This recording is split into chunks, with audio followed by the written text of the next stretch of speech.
Imagina. Vamos lá, fechando a nossa segunda rodada do eixo Gestão Esportiva.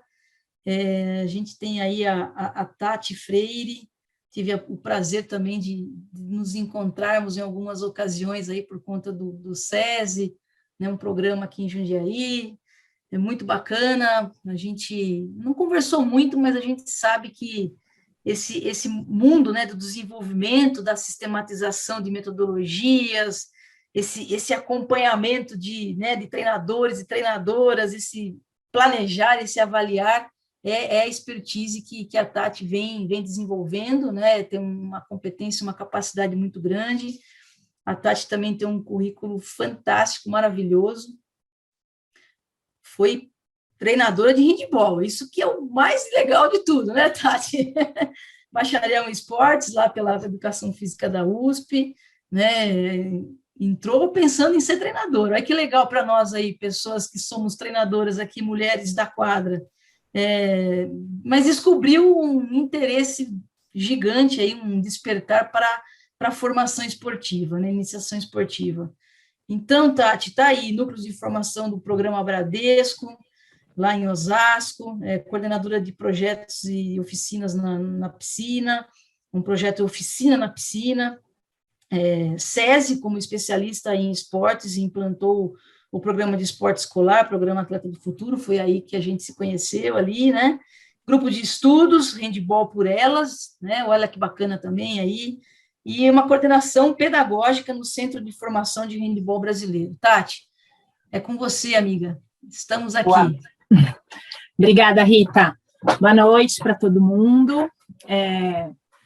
Brigadão, né, pelo convite, é um prazer, adoro essas coisas, né, esse momento de compartilhar, de trocar, assim, tem sido uma vantagem nesses tempos tão difíceis, né, assim, ter a proximidade através das telas nos permitiu aí alguns encontros, mais do que a gente estava habituado na correria do deslocamento, né, não que eu não queira que ele volte, eu estou louca para voltar, né, esse momento aí da gente poder ir e vir numa boa, mas, de qualquer forma, acho que tem esse outro lado, né? Eu estava escutando as mulheres falarem, né? E eu falei, puxa, eu não falei que eu joguei handball, eu também joguei handball, e mais que isso, eu continuo jogando, né? Eu falei, poxa, como eu não conto? Então, eu joguei antes, assim, cadete, uma loucura, tendo que atravessar a cidade para chegar no clube com carona do professor de educação física na escola. E aí, isso, claro, alimentou meu desejo de ser treinadora, e aí, por conta disso, eu falei, não dá, porque vocês aí, atletas, quem principalmente teve que mudar de cidade, né, sair de casa, ou não teve o privilégio de treinar perto de casa, o quão exigente é, e aí eu falei, não, eu não consigo, eu quero fazer esporte, eu vou precisar estudar para entrar na USP, e aí eu larguei a vida de atleta, mas também me realizei muito como atleta universitária, dividi as quadras com a Dani Prezi, aí, conhecida como Prezi, porque ela foi presidente da Atlética, como ela contou, né? Então, fui atleta universitária e sou atleta master, né? Já dividi quadra com a Renata, não sei quem mais está por aqui, mas continuo aí, quer dizer, não agora, neste momento, mas com a prática do handball, não me abandonou, né? Eu não abandonei o handball. Por outro lado, eu digo que eu sou uma entusiasta do esporte, então eu amo handball, é a modalidade que eu mais gosto, mas acima de qualquer coisa, eu sou uma entusiasta do esporte. E aí, nas experiências que eu tive, que já começaram muito cedo, e isso é uma coisa que eu acho que vale a pena ressaltar, né? Então, eu estava contando para a Rita, falei, eu faço estágio desde que eu penso, que eu entrei na faculdade, eu já fazia, né, as loucuras, fazia estágio. Foi no meu estágio, no meu segundo ano de faculdade, que eu falei, puxa, acho que eu não quero ser treinadora de handball, quero trabalhar mais com criança, com iniciação esportiva. E assim como a Dani falou, né, dando as caras, batendo de porta em porta. Então, isso foi gerando uma série de experiências, né? Eu comecei trabalhando como treinadora de handball, como treinadora de iniciação esportiva, mas logo passei a funções de coordenação de programas de projetos esportivos, né? Então, passei por alguns lugares importantes, né? Passei lá pelo projeto Antigo Esporte e Talento na USP, pelo Bradesco Esportes e Educação, com basquete e vôlei, né? Saindo totalmente do handball, com o polo aquático, no SESI, com várias modalidades, mas também com handball. E hoje trabalho numa instituição que atua com basquete, mas que a gente já está trabalhando para implantar o handball ano que vem. Então, eu sou meio megalomaníaca, né? Então, eu gosto de abraçar o mundo, né? De trabalhar com todas as modalidades possíveis, porque eu tenho acho que esse entusiasmo mesmo pela prática esportiva, e acredito que todo mundo tem o direito de praticar esporte, de conhecer aquela modalidade que mais lhe agrada. E aí eu pensei, assim, talvez diferente um pouco das outras falas, eu tentei sintetizar algumas coisas que eu acho importantes para um olhar que eu acho fundamental na gestão esportiva e que às vezes a gente não dá muita atenção, que é justamente para o olhar da gestão técnica, da gestão pedagógica, né? Então, porque assim, é óbvio que a gente precisa ter estrutura, precisa ter dinheiro, né? Precisa ter planejamento estratégico para as coisas acontecerem. Mas a gente não pode esquecer que quando a gente fala de programa esportivo, né, a gente tem alguém que a gente quer desenvolver, a gente tem objetivos a alcançar, a gente precisa cuidar muito desse meio, né? Então é um pouco sobre isso que eu vou falar aqui com vocês, tá? Eu vou compartilhar minha tela também. Todo mundo vendo, né? Aquela coisa que as pessoas mais falam na pandemia, né? Todo mundo me vê, todo mundo me ouve, tudo certo? Tá tudo certinho. Então, tá bom, obrigada, Rita. Eu vou começar compartilhando com vocês um modelo, que é um modelo teórico, mas que aqui eu estou usando ele para sustentar a minha defesa sobre essa questão da gestão técnica e da formação de treinadores e treinadoras, que é um assunto que eu quero falar com vocês aqui também. Esse é o modelo SPLIS, não sei se se alguém conhece, é um modelo, como eu falei, teórico, que foi desenvolvido por um consórcio de pesquisa internacional, que basicamente, com os estudos, eles queriam entender como é que os países conseguem alcançar sucesso internacional no esporte. E aí, quando estou falando de sucesso, é medalha, campeonato mundial, né? Nesse sentido, como é que eles conseguem? E aí, a partir do estudo de vários casos, de coletas de dados com treinadores, treinadoras, gestores, gestoras, eles chegaram nesse modelo, que é essa figura meio estranha aí, parecendo uma taxinha, né, de ponta-cabeça, mas que tem 9 pontos críticos que, segundo eles, são importantes para que, de fato, um país consiga alcançar e sustentar os resultados, os altos resultados esportivos. E aí eu queria destacar algumas coisas aqui, tá? E aí, quem quiser, procura por SPLIS. O Leandro Mazei é um professor da Unicamp na área de gestão esportiva, ele traduziu uma série de materiais, tem vários estudos em língua portuguesa, então é super de fácil acesso para quem quiser conhecer mais. E aí, apesar de ser um modelo que a gente pensa numa nação esportiva, ele é também um modelo que pode valer para os sistemas menores. Então, quando eu estou pensando na política esportiva do meu estado, da minha prefeitura, da minha instituição, isso também serve, né? Então, para pensar como é que eu posso ter sucesso na minha política institucional aqui, tá bom? Então, acho por isso que eu queria compartilhar com vocês. Primeira coisa, pilar 1, dinheiro. Então, é preciso dinheiro, tá? Então, todos os países que tiveram sucesso tiveram dinheiro. E, por exemplo, se a gente pegar a Dani com toda a experiência dela nos mega eventos, a Rita, né, falou saudosa, a década essa década trouxe muito dinheiro, por exemplo, para o Brasil, né? Só que a gente tem um pilar 2 que ele está voltado à organização e estrutura, que aqui é um ponto em que a gente pecou um pouquinho, ainda peca, né? A gente não tem um sistema nacional de esporte, a gente não tem muito bem definidas quem cuida do quê, né? A gente tem uma certa qualidade em muitas coisas do que a gente faz, mas a gente não tem unidade, a gente não tem estrutura, né? E aí, às vezes, esse dinheiro ele não é bem administrado, ele é desperdiçado muitas vezes, inclusive, né? Então, eu preciso ter dinheiro, mas eu preciso aplicar bem esse dinheiro, eu preciso ter uma... E aí, quando ele fala de organização, ele fala de política. E aí, nesse ponto, a questão técnica é fundamental. Quando eu vou pensar numa política, eu vou definir, né, o que eu quero para o Brasil, por exemplo. Vamos pensar, não sei se você já pensar, o que a gente quer para o Brasil? A gente quer ser uma nação ativa, a gente quer ser uma nação campeã olímpica, né? O que a gente quer? E aí a gente precisa definir como é que a gente vai chegar. E aí eu preciso de pessoas técnicas, eu preciso de pessoas que entendam da prática esportiva, eu preciso de pessoas que entendam do desenvolvimento esportivo para planejar como isso vai acontecer, além, claro, de pessoas que saibam ver como é que eu consigo aplicar isso em larga escala, enfim, uma série de outras coisas. Aí a gente tem o pilar 3, que eu acho fundamental, ele está aqui, e não é à toa que ele está aqui numa base, que é de cultura e participação esportiva. Então, para uma nação ter sucesso esportivo, não basta ela investir esse dinheiro no cara que vai ganhar a medalha, na equipe que vai ganhar a medalha nos Jogos Olímpicos. A gente precisa criar uma nação que tenha cultura esportiva e que tenha muita gente praticando esporte. Então, eu preciso ter programas e políticas que façam isso de novo. Eu preciso de pessoas que entendam tecnicamente de como é que um programa pode garantir isso, tá? Aí a gente tem desenvolvimento e identificação de talentos, outra coisa fundamental e que a gente precisa de um olhar técnico, né? O que é isso? O que é talento esportivo? Se eu pegar alguém que não entende tecnicamente, ele vai achar que fazer um teste X ou que eu vou investir no mapeamento genético, isso vai ser suficiente para eu desenvolver desenvolver não, né? Para eu achar um talento. Quanto tecnicamente a gente sabe que é um processo de desenvolvimento a longo prazo. Tá? Enfim, aí vocês estão vendo que tem uma série de pilares aqui, depois vocês podem se aprofundar, e, de novo, um foco aqui no pilar 7, apoio e desenvolvimento a treinadores.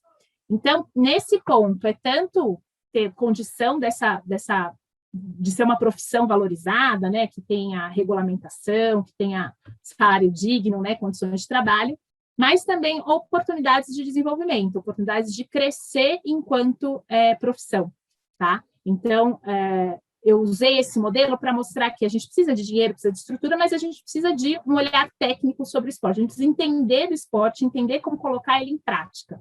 E aí, por isso que eu defendo aqui essa fala dessa gestão técnica. Aí eu fiz uma síntese aqui de alguns pontos, que não são os únicos, mas foi aqueles que eu consegui organizar nesse tempo, que eu acho fundamental quando a gente está pensando na gestão técnica. Então, o que um gestor, o que uma gestora com viés técnico precisa ou faz ou precisa ter muito claro na cabeça, né? Primeiro é óbvio, né? Acho que qualquer ação que a gente vai colocar em prática, a gente tem que ter muito claro quais são os nossos objetivos. Parece óbvio, mas a gente está muito acostumado a pensar vai fazendo, nossa, para que eu estou fazendo, né? E aí, de novo, tem desperdício de dinheiro, de esforço, de inteligência. Então, a gente sempre precisa começar o que eu quero, onde eu quero chegar, o que eu quero desenvolver. Nossa, ele está indo numa ordem que não foi a que eu planejei. Então, aqui no azulzinho claro. A escolha da metodologia, e ele está grande, porque aqui é um ponto que eu acho muito, muito importante mesmo. Então, eu quero atingir um objetivo, qual é o meu meio, né? Qual a escolha que eu faço? Quais são as metodologias disponíveis? Como isso se aplica à minha realidade, ao meu contexto de atuação? Então, gestor técnico, uma gestora técnica, tem que ter esse olhar sobre a realidade, sobre o contexto, sobre o que existe de disponível de conhecimento, né, sobre as metodologias, sobre os meios de alcançar esses objetivos, e precisa ser um profundo conhecedor dessas coisas em interação para tomar a sua escolha, e aí, né, fazer todo o processo de sistematização, de sistematização e de disseminação dessa metodologia para garantir que isso vai ser colocado em prática. E aí, claro, eu preciso garantir que eu vou conseguir acompanhar essa metodologia em prática e avaliar para ver se está funcionando, né? Parece óbvio, mas esse ponto também a gente costuma deixar a desejar. Então, a gente desenvolve, escreve no papel, a minha metodologia é essa, treinador, treinadora se vira aí, aplica, e eu, gestora, não faço a menor ideia se ela está sendo colocada em prática, quais são as dificuldades desses treinadores e treinadoras, se eu preciso fazer algum ajuste, né? Está dando certo? Está atingindo os objetivos que eu planejei? Também, se eu não tenho um processo de avaliação, e isso é muito difícil na nossa área, que tem objetivos que não são muitas vezes, tão mensuráveis, né, tão claros e óbvios, e que demoram, às vezes, tempo para aparecer, né, é um ponto que a gente precisa desenvolver, que também o gestor técnico, uma gestora técnica tem condição de olhar. Quando a gente pensa num programa, e eu vi isso que apareceram nas falas, né, a gente não faz as coisas sozinhas, a gente precisa de uma equipe, a gente precisa de qualidade, e a gente precisa que as pessoas estejam apropriadas, né, então, um jeito de fazer isso acontecer é por processos de construção coletiva, né? As pessoas vão se sentir muito mais pertencentes, vão se sentir apropriadas e tendem a colocar em prática de forma mais consistente aquilo que se planejou, né? Então, um gestor, uma gestora técnica tem que ser alguém que está rodeado de pessoas competentes, como a Dani falou, e que estejam remando no mesmo sentido, e aí é muito mais fácil remar se eu ajudei ali a construir a pá, né? Se eu sei exatamente o meu lugar no barco. Então, isso é bem importante. Precisa fazer um constante exercício de se aproximar e se distanciar, né? Então, imagina, né? Eu estou pensando aqui em pensa no Brasil inteiro, que seja, vamos pensar numa prefeitura de Jundiaí, a Rita. A Rita, ela tem que saber lá como é que está o polo X, mas ela tem que olhar como está a política maior da cidade, né? Ela tem que entender a dificuldade da treinadora, da equipe tal, da categoria X, mas ela tem as diretrizes institucionais que a prefeitura estabeleceu que ela precisa respeitar, né? Então, é um diálogo constante, é um exercício, é um jogo de cintura, né? Como é que você faz garante que tanto o geral quanto o local estejam colocados em prática, que é uma coisa bem importante, porque não adianta nada a gente estar fazendo uma política meio que na marra, sem considerar as dificuldades locais, mas eu também não posso só olhar para o local, porque eu tenho aqui o objetivo do município, né, a estrutura toda do município. Então, isso é um exercício, um diálogo super importante. E, claro, a gente já falou aqui também, apareceu na fala da ID, apareceu na fala da Dani, apareceu na semana retrasada também, que aí vai ser o meu gancho para a formação de treinadores, a importância da formação. Então, claro, eu, gestora, eu preciso sempre estar antenada, sempre buscar desenvolver outras competências, eu preciso cuidar disso na minha equipe também. Esse é um ponto que também, às vezes, a gente esquece, porque isso não dá tempo, aí, não, vamos fazer um curso aqui, faz um curso e resolve o problema, mas a gente sabe, tanto nas experiências de desenvolvimento de treinadores e treinadoras, quanto desenvolvimento em outras áreas de formação, até em educação corporativa, por exemplo, que a gente precisa ter um processo que ele é contínuo e significativo, e não pontual e isolado, tá? E aí eu vou pegar uma deixa aqui para essa questão da formação continuada. Hoje em dia, essa área, pensando em treinadores e treinadoras, é uma área que vem crescendo muito mundialmente, assim, a preocupação com relação a isso, ela é bem grande, principalmente se a gente pegar, claro, países, vocês viram lá, é um pilar do sucesso, né, que pode garantir o sucesso esportivo, então países que têm uma estrutura bacana esportiva têm geralmente programas de desenvolvimento de treinadores bacanas também. Essa foto é um exemplo, na verdade é um programa de legado olímpico de Tóquio. Eu ia fazer um parênteses, que eu falei, eu tenho o privilégio que eu encontrei a Dani em Portugal, encontrei a Dani e no Japão, né? Porque eu fui para lá em maio e julho por conta desse programa, em maio de 2019 e julho de 2020, eu troquei tudo, foi julho de 2019, fevereiro de 2020, e tive o privilégio aí de encontrar a Dani, encher o saquinho um pouco da Dani, falar em português um pouco com a Dani lá nesse período. Então, é um programa de legado olímpico de Tóquio, com foco no desenvolvimento de pessoas que trabalham formando treinadores e treinadoras, né? Eu fiz parte da 6ª turma, o programa encerrou esse ano com a 7ª turma, e tem uma rede gigantesca internacional de pessoas que se preocupam com essa formação, né? Que estão pensando também, né, nesse sentido mais internacional, mais global, e, ao mesmo tempo, considerando as suas especificidades, né? Então, nessa foto, a gente tem belgas. Eu falo, é muito fácil pensar lá na Bélgica, na Finlândia, né, na Grã-Bretanha.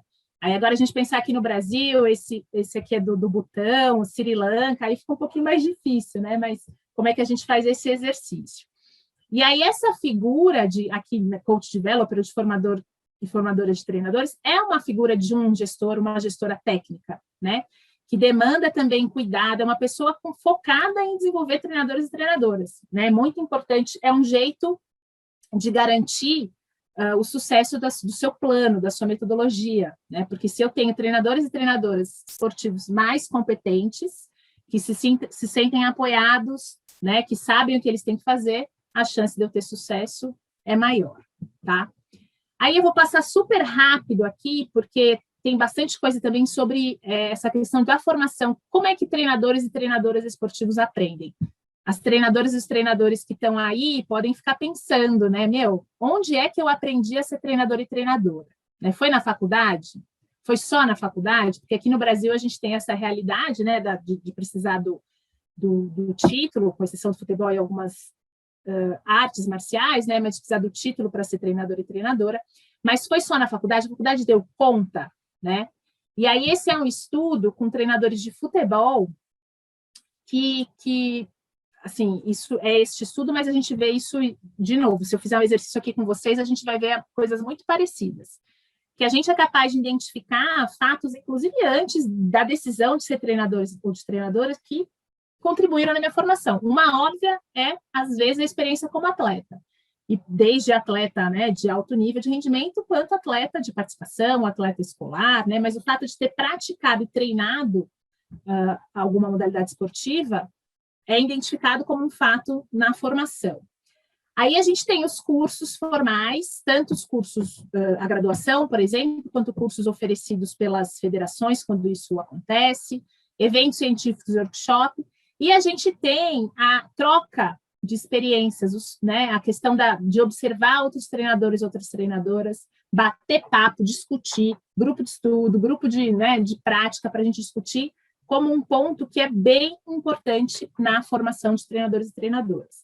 Além que é o último aqui, de um processo de reflexão que é individual, mas a partir de todas essas experiências, que também é tido como um dos pontos bem importantes para esse processo de formação. E aí eu, gestora técnica de um programa, preciso levar isso em consideração para desenhar o meu programa de formação, né? Eu não posso desconsiderar, por exemplo, se a gente sabe que treinadores e treinadoras aprendem conversando com outros treinadores e outras treinadoras, o meu programa precisa levar isso em consideração, né?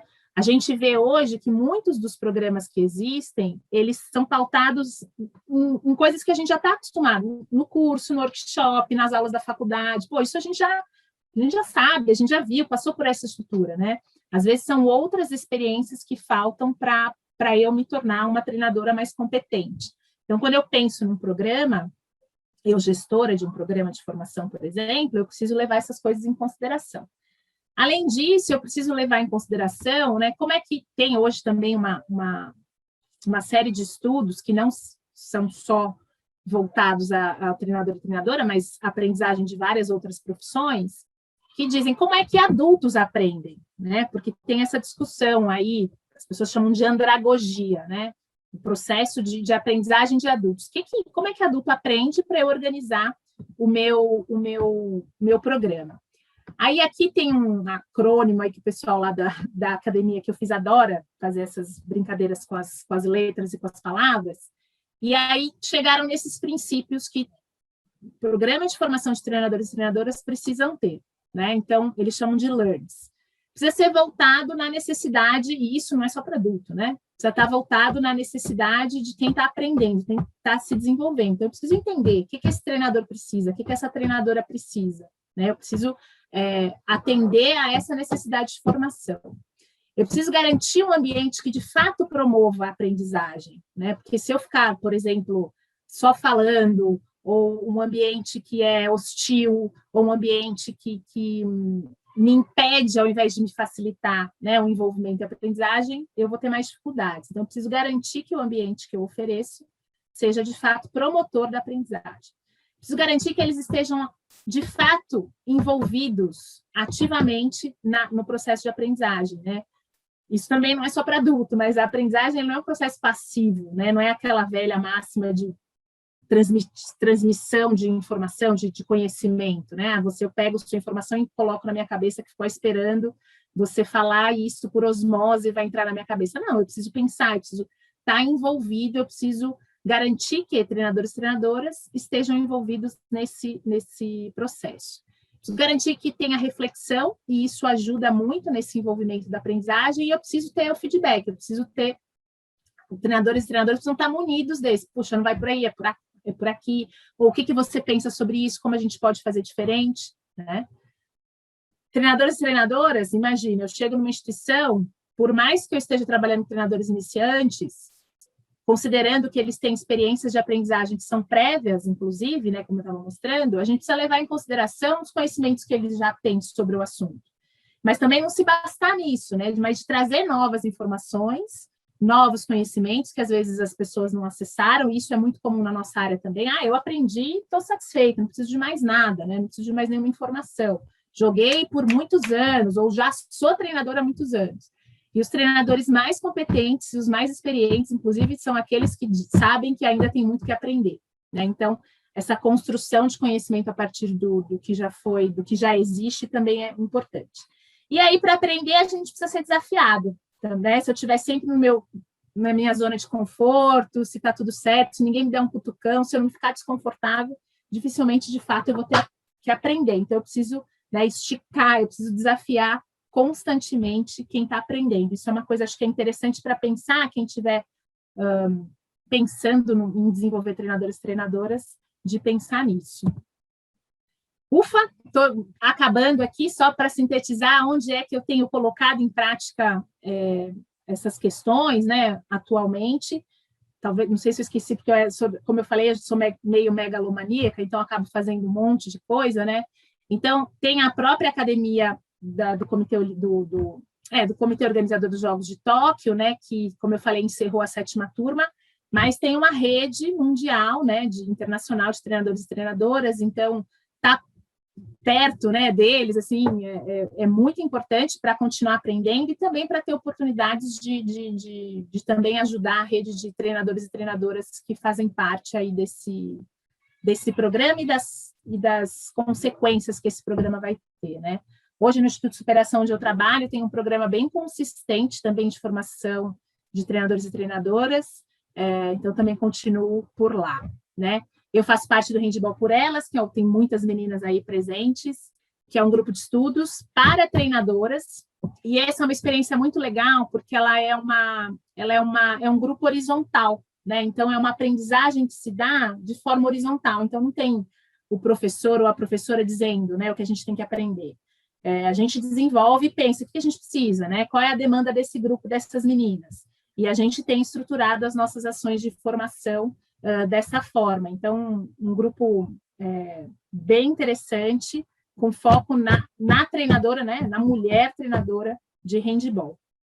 E o Centro de Formação do Handball Brasileiro, recém-lançada iniciativa, que é um programa que abriga em um programa de formação, então, nessa perspectiva de um programa de longo prazo, de aprendizagem real, né, a partir da necessidade que a gente identificou, claro, né, de treinadores e treinadoras, que foi lançado, acho que há umas 2, 3 semanas atrás, já estou até perdida, e a gente tem a primeira turma começando agora em abril no Rio Grande do Sul, por isso que eu perguntei das mulheres lá do Rio Grande do Sul, para a gente divulgar, porque é uma ação, é um centro independente, né, mas a gente tem feito parcerias aí com as federações estaduais ou com associações, ligas, para conseguir oferecer esse programa de formação pelo Brasilzão todo, né? A gente já tem, depois eu posso falar para vocês, tem outras datas, outras conversas, eu sei que tem conversa com o Moratório essa semana também, ou já teve, eu já estou confusa, gente, mas acho que vai ter essa semana com o Moratório para ver aqui na federação, enfim,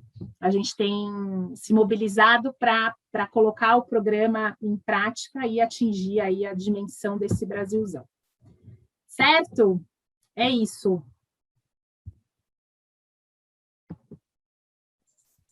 Que show, meninas do céu, quanta coisa boa que nós temos aqui, hein?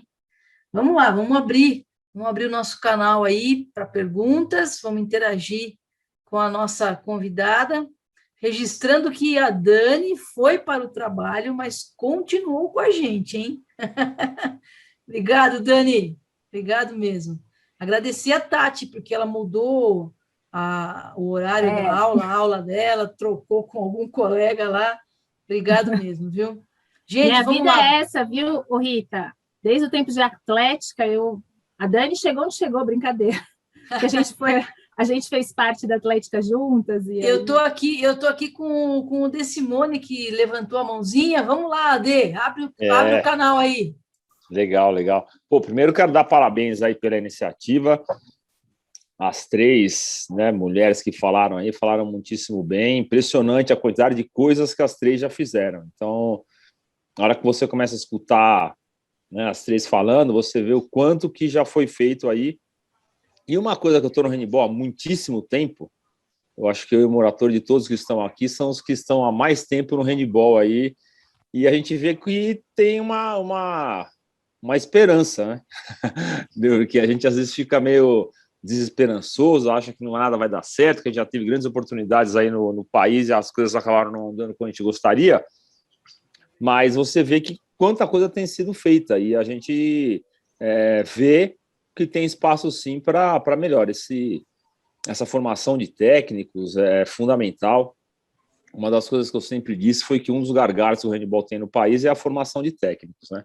Agora, o que eu quero perguntar para a Aidê e aí fica uma abertura para todos aí, o voluntariado é fundamental nos grandes eventos, sem dúvida nenhuma, né? Agora, o quanto é importante o voluntariado ou o quanto as organizações, os países acabam se utilizando disso para não gastar dinheiro com uma situação tão importante que é esse backstage aí dos eventos.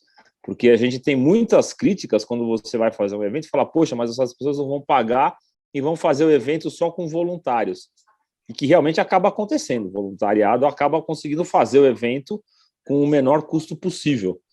Então, como o QID, que tem participado disso e, enfim, e não está trabalhando, né, financeiramente com isso, vê essa situação, e as outras pessoas também aí, se tem alguma ideia formada a respeito disso.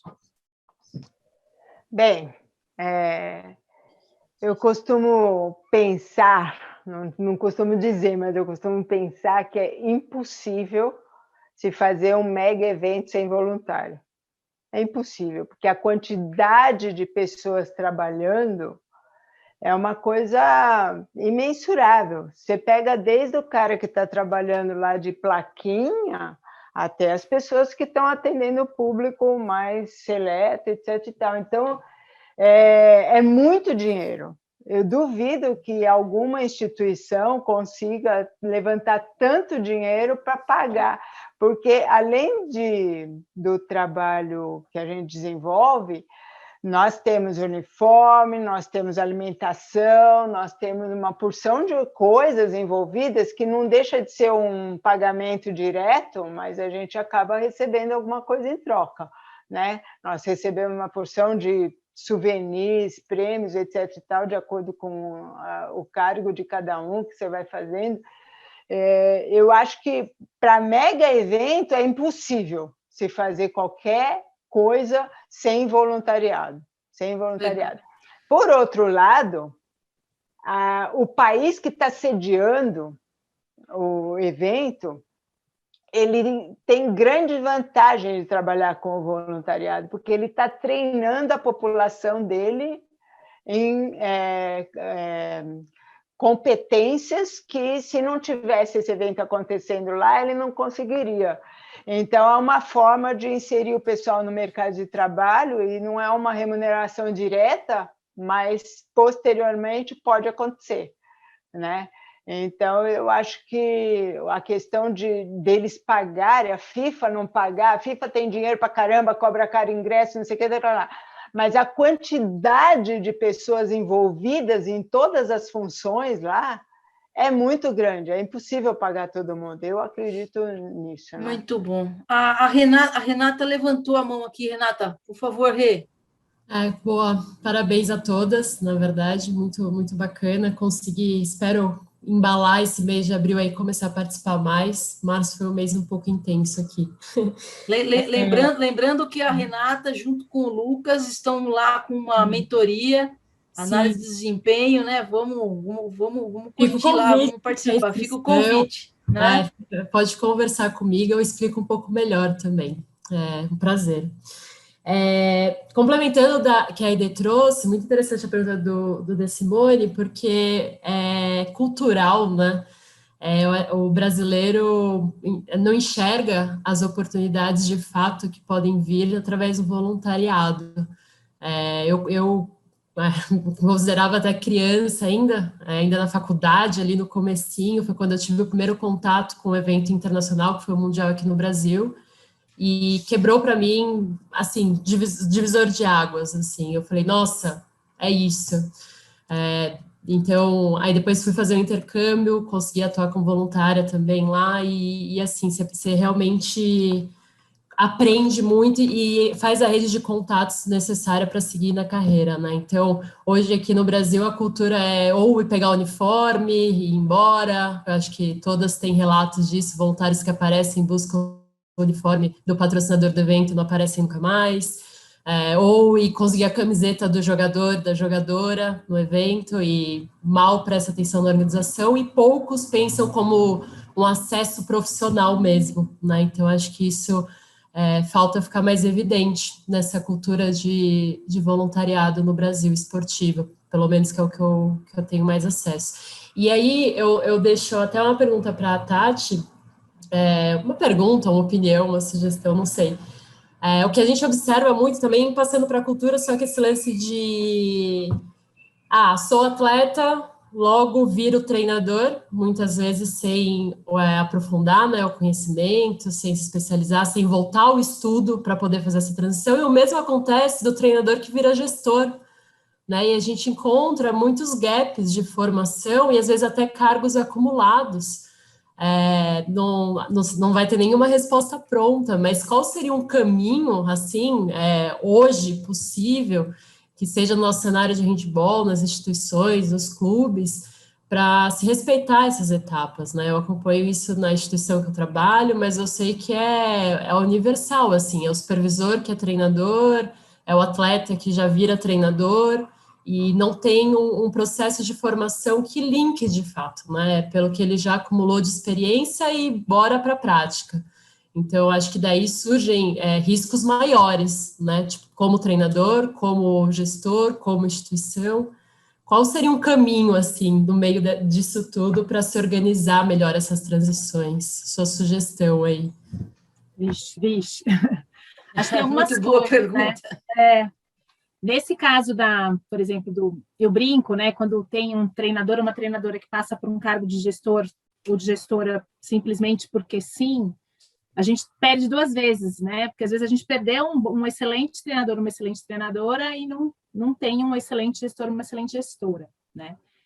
Acho que é importante a gente identificar quais são essas competências necessárias. Então, às vezes a gente nem sabe, né? Um atleta não sabe exatamente quais são, né, as competências necessárias para ser uma boa treinadora, para ser um bom treinador. E aí, assim, acho que tem uma coisa que não tem, acho que um caminho muito certo, não tem um caminho muito linear, né? Acho que a gente não pode, por exemplo, negar que atletas, treinadores, têm uma experiência na sua função que pode, né? Que pode contribuir muito para uma função futura de treinador ou de gestor, né? Mas acho que acho que é bem importante ter essa ideia de incompletude, de entender que esse processo de formação e de aprendizagem ele se dá ao longo da vida, que eu preciso correr atrás, e assim, a experiência é também uma oportunidade de aprendizado, né? Então, isso é muito comum com gestor, principalmente em clube, né? É isso, sobe aqui, vai ser o diretor, vai fazer qualquer coisa aqui e não faz a menor ideia. Tem muito gestor que aprende na marra, na raça, né? E, claro, é um aprendizado rico, né? Mas acho que a gente precisa... É muito difícil dizer, né, uma resposta, porque a gente tem cursos disponíveis, muitas vezes eles, de novo, são pontuais, eles muitas vezes são só o diploma, o certificado, né, e não promovem, de fato, reais situações de aprendizagem e desenvolvimento, e isso vai contribuindo para que esse ciclo aí né, não tenha muita saída. Mas acho que entender essa complexidade, que existem muitos caminhos possíveis, em que é necessária uma formação que passa por ciência, por prática, por trocas, né, que são esses caminhos diversos, assim, é fundamental. Acho que outra coisa, à medida que a gente vai tendo cada vez mais pessoas mais competentes, fica mais difícil a gente sustentar também o contrário. Acho que a gente vai muito em breve, e aí não tem como a gente não se espelhar no futebol de homens no Brasil, a gente já tem uma crise muito grande, por exemplo, em relação a gente não admite mais, assim, aquele treinador que foi atleta e que não precisa de CREF, não precisa de faculdade, que vai lá mas não entende dos processos, não entende. Mal entende de futebol, porque a experiência dele como atleta também não contribuiu para isso. Hoje em dia, a gente já tem treinador estrangeiro vindo para cá, outro tipo de formação. Então, isso daqui a pouco vai contaminar, no bom sentido, acho que o ecossistema inteiro, porque as pessoas estão ficando mais competentes, as pessoas estão estudando, a gente tem uma série de programas de formação disponíveis, formais e informais, e que, com o passar do tempo, vão trazendo, acho que vão puxando. Eu tenho essa esperança, sabe, de ir puxando essa qualidade. Legal até a começar a raciocinar quanto a planos de sucessão, né? Talvez o próprio treinador vai pensar que vai ocupar esse lugar dele, construir um plano de carreira. A mesma coisa o gestor, já puxar E aí entra a mentoria, inclusive, né? Já começar a ensinar o próximo para ter um trabalho mais contínuo, né? Muito bacana. Isso é muito nas falas dos grandes e das grandes líderes, isso é muito comum, assim, de pessoas que lideram grupos, daqueles que são reconhecidos, daquelas que são reconhecidas, né? Que é ver ali a equipe, como assim, eu vou ter sucesso quando eu fizer essa pessoa ocupar meu lugar, né? Então, isso é muito comum na experiência de grandes líderes. Então, tem um diretor, um supervisor, um gerente, né, que vai pensando ali nessa pessoa, ela vai ocupar meu lugar. Num treinador ou numa treinadora que pensa no seu assistente, na sua assistente nesse sentido também. É um pensamento, não é tão fácil de achar, mas que é comum de identificar quando a gente pensa em grandes líderes. Assim. Muito bacana. Obrigada, Tati. Nada, mas...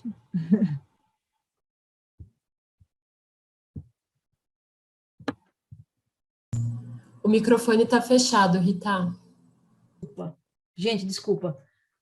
Laila, por favor, Laila, depois, finalizando aqui, a gente tem a Jaqueline Leite. Vamos lá, Laila? Gente, boa noite. Boa noite, Laila. Já parabenizo todas, tá? Que orgulho estar fazendo parte dessa tão grandiosa aula, né? Estou falando aqui de Teresina, Piauí, tá aqui bem de cima e trazendo um pouco, aplaudindo essas pessoas maravilhosas que estão amiga aqui. de Juliano, certo? Amiga do Juliano Ramos. Beijo para Juliano. Estou lá, faço hoje parte da diretoria do GHC, né? E é um privilégio trabalhar com o handball. Mas eu queria compartilhar um pouco primeiro, parabenizar a Tati e a ID por esse trabalho maravilhoso. A ID, voluntariado não é fácil, tá? É realmente despertar uma cultura do voluntariado, que é algo que nós, enquanto brasileiros, meio que andamos na contramão do que acontece no resto do mundo. E isso fica muito claro diante de muitas coisas que acontecem no nosso dia a dia, dentro da nossa sociedade, né? De como a gente se depara com tanta coisa ruim, né? Não querendo entrar em detalhes, mas eu acho que nós tivéssemos mais esse espírito do voluntariado, de fazer o bem, né? A caridade da prática e a aplicabilidade da caridade, né? Através do voluntariado, isso é muito bom. E você foi muito pertinente na sua fala, e eu acho que isso é importante. Mas eu sou educadora física, tá? Trabalho com educação física há mais de 20 anos, desenvolvi um trabalho dentro da Universidade Federal do Piauí, de forma voluntária, e a Tati falou questão de gestão. Tati, eu acho que é a realidade do Brasil, a gente acaba acumulando, a gente acumula muitas funções dentro de uma equipe, né? Quando a gente pensa em equipe técnica, você é fisioterapeuta, você é psicólogo, você é preparador físico, você tem que ir atrás da suplementação do teu atleta, tem que saber qual é o ônibus, se tu vai viajar, porque tu não tem ônibus até ontem, tu não tem ônibus para viajar. Nós já viajamos de Teresina até o Rio Grande do Sul, gente, Cascavel, de ônibus, de van.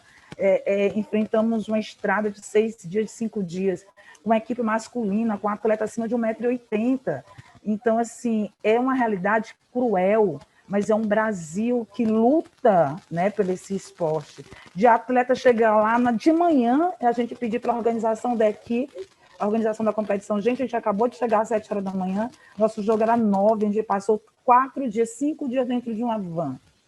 E não teve a empatia e nem alguém para dizer, olha, vamos botar o jogo para tarde, né, para dar pelo menos tempo para essa equipe descansar. Não, a gente foi para o jogo.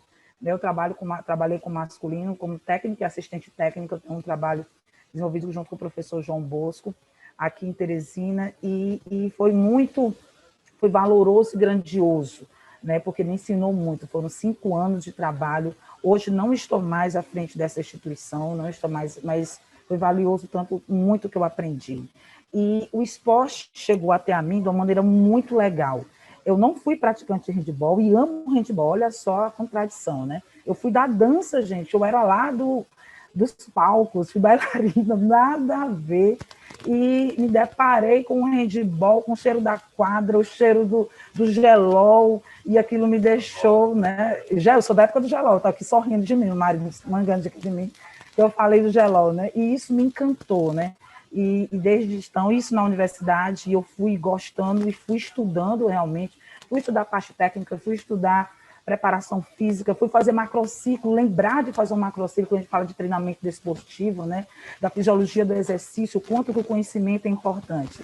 E aí aplicar isso, levar isso para o handball, quando me trouxe o primeiro desafio, que foi com a educação física dentro da escola, e lá na educação básica, eu consegui desenvolver uma equipe, essa equipe chegou até a final do Campeonato Piauiense na época, e isso foi me estimulando. Mas um dia é que eu quero chegar com todo esse depoimento rápido, né? Eu tenho, porque nosso horário já está se expandindo. Mas dizer para vocês que é uma luta diária, enquanto mulher, né? Enquanto nordestina, enquanto negra, enquanto tudo que me rodeia, lutar pelo esporte, lutar para tirar o ser humano da marginalidade. O handball, a Rita falou muito bem aí do Juliano Ramos, um trabalho social que é desenvolvido dentro de Teresina, de um cara que há 10 anos, né, desenvolve esse trabalho realmente social. Né? Eles são 300 alunos atendidos de uma comunidade carente, indivíduos que nunca teriam a oportunidade de andar de avião. E hoje esse projeto desenvolveu condições de te levar até a Europa, gente. Indivíduos que nunca iriam a Timon, que é só atravessar uma ponte que a gente tem aqui, e foram chegar até a Europa. E nós temos atleta hoje, que é o Dutra, que jogou aqui pelo Piauí, que faz parte da seleção brasileira, que é um trabalho realizado junto também com o Juliano. Então, assim, quando a gente encontra isso, quando a gente atravessa esse Brasilzão continental, né? Porque eu digo que falar do Brasil, quando a gente fala lá da Finlândia, da Irlândia, da Noruega, minha gente, é muito gostoso, é menor do que o Piauí, né? E aí, em questão de dimensões, aí tu vai falar de Brasil, né? De Brasil que tem várias tristezas, né? Mas que tem muita alegria.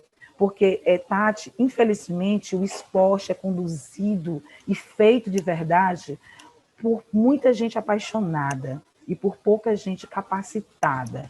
O esporte ele é realizado por pessoas que estão juntando várias funções e de forma voluntária, pensando apenas na evolução espiritual, tá?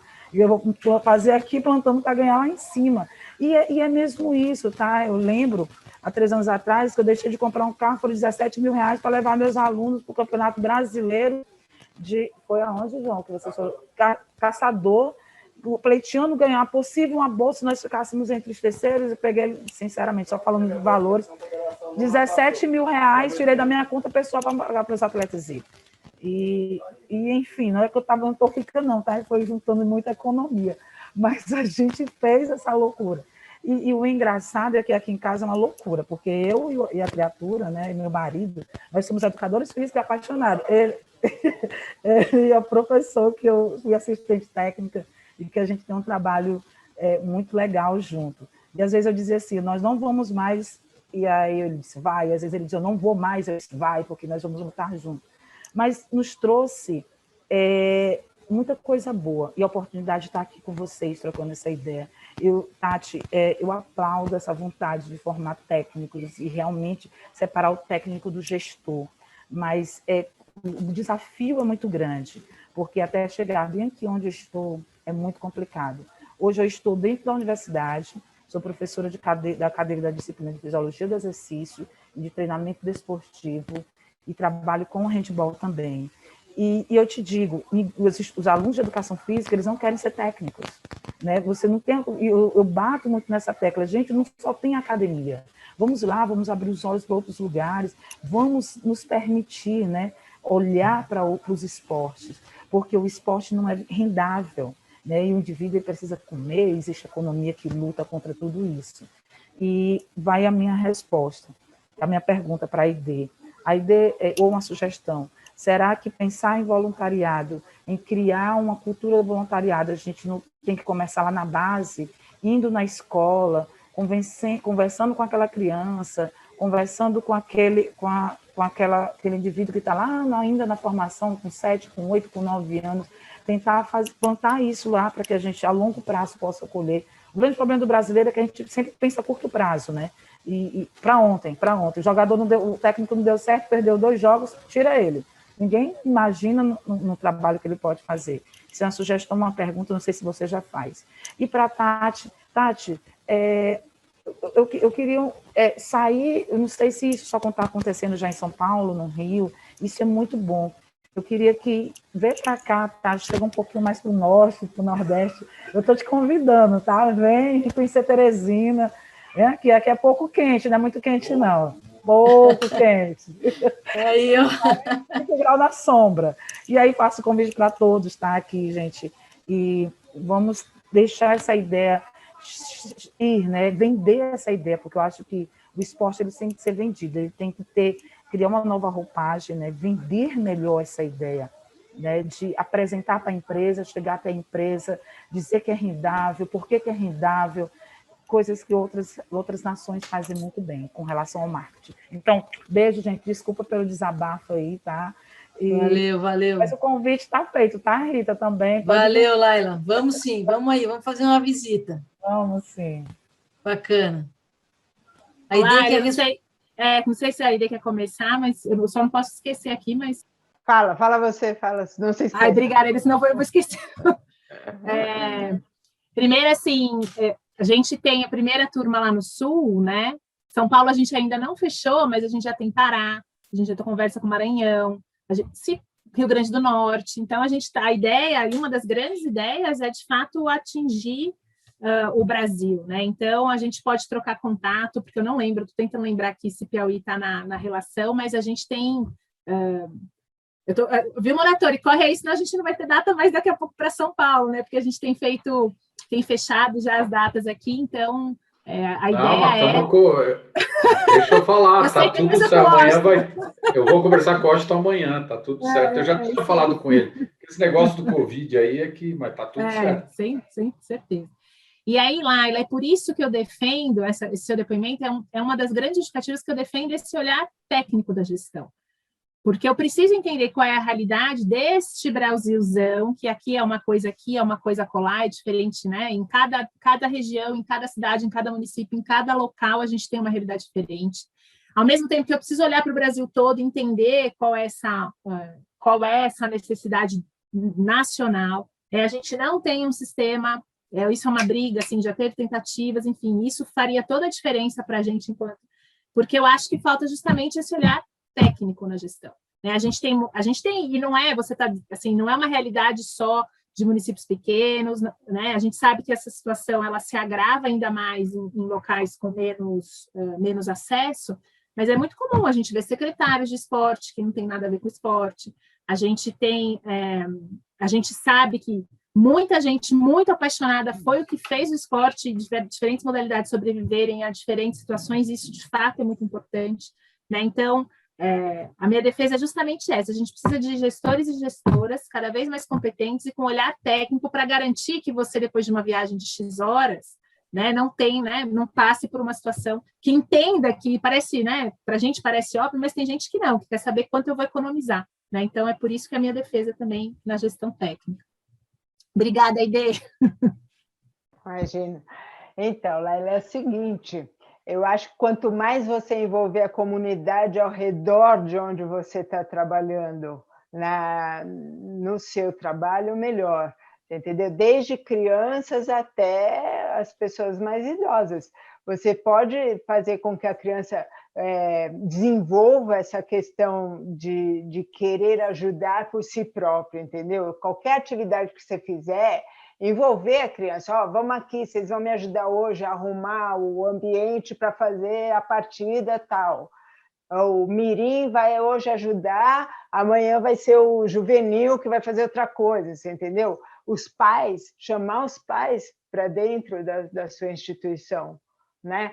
E nesses pais, quem pode ajudar nessa parte de organização, quem pode ajudar na parte de logística, quem pode ajudar na parte de manutenção, você entendeu? Quanto mais você envolver a comunidade, mais eles vão dar valor para o trabalho e mais as pessoas vão querer desenvolver essa cultura de um ajudar o outro. Na pandemia, a gente está vendo muito isso. Quantas pessoas estão passando fome e um monte de gente se virando para ajudar, pegar a cesta básica, levar, trazer, etc. E tal. Nos momentos de dificuldades que a gente acha pessoas para ajudarem, para colaborar. Então, a gente tem que ir plantando sementinhas. Por isso que eu falei, chama a professora de geografia para dar uma orientada para a criançada. Vocês vão jogar lá no sul, o que vocês vão pegar nesse caminho todo? Observa. Você vai fazendo a pessoa adquirindo outras coisas, outros conhecimentos, entendeu? Fazer parte do mundo, ver que aqui tem uma coisa, manda fazer uma pesquisazinha, o jogador de handebol, você sabe falar o idioma do país vizinho aqui? Quando você for jogar lá, fala umas 3 palavrinhas em espanhol para mim, entendeu? Vai despertando sementinhas, né? Eles vão vendo que aquilo pode gerar outras coisas. Então, eu acho que desde criança, se o pai leva a criança para participar numa coisa, fica mais fácil. Agora, o papel do formador, do professor, também é importante. Você pode chamar para isso, e às vezes a criança vem antes do pai, né? Então, fazer... Que delícia, gente. Já extrapolamos o tempo aqui, e a sala ainda está se segurando, mas eu acredito que a gente tem que encerrar, né, agradecendo uma gratidão muito grande por todas aqui, especialmente pelas convidadas de hoje, né? É uma riqueza fantástica, poder compartilhar tudo isso e deixar registrado todo esse envolvimento de vocês, as experiências, os estudos, a dedicação de cada uma, né? A gente sabe que tem muito empenho, né? Muita teimosia, né, de cada uma de que se apresentou aqui hoje, de quem está ouvindo. Nós temos um laço único, né, que é fazer o bem através do handebol, seja na formação de treinadores, seja com voluntariado, seja nos pequenos eventos, grandes eventos. Então, gente, eu fico muito feliz em encerrar, né, essa mesa. Vamos nos preparando, a semana que vem a gente prepara para daqui 15 dias nós voltarmos aí a reunir essa rede. E fica aí o convite, venham, se inscrevam para trazer as experiências, para compartilhar as experiências, e certamente nós estamos aqui realmente para abraçar todo o conteúdo, toda a informação, toda a possibilidade, né, de instigar cada uma de nós a dizer que é difícil, mas não é impossível. Valeu, gente! Uma boa noite para todas aí, um bom meio de semana até domingo, né, que a gente possa aí ter um bom trabalho pela frente e enfrentando essa pandemia, né? Fiquem bem, fiquem fortes, que a gente acredita que falta pouco, hein? Temos que acreditar que o dia 1 pós-pandemia está chegando. Nossa. É isso aí. Valeu, Rita. Obrigada. Valeu, Rita. Obrigada. Valeu, boa noite, pessoal. Cuidem.